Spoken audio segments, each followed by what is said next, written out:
Police अधीक्षकांचा नवीन उपक्रम पहाट.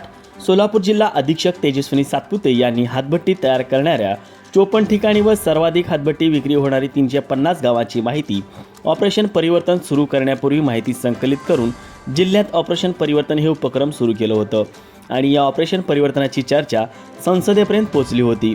परंतु अधीक्षक तेजस्विनी सातपुते यांची बदली झाल्यानंतर या ऑपरेशन परिवर्तन उपक्रमात सातत्य राहिलं नाही. हे बंद पडल्याचे कारवाईच्या आकडेवारीवरून स्पष्ट होते.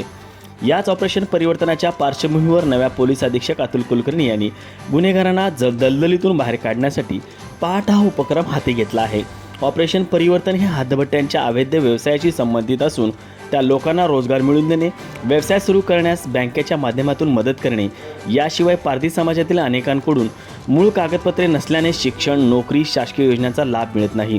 त्यामुळे त्यांना गुन्हेगारीकडे वळायला लागू नये, गुन्हेगारांना त्या दलदलीतून बाहेर काढण्यासाठी पहाट हा उपक्रम हाती घेतल्याची माहिती पोलीस अधीक्षक अतुल कुलकर्णी यांनी दिली.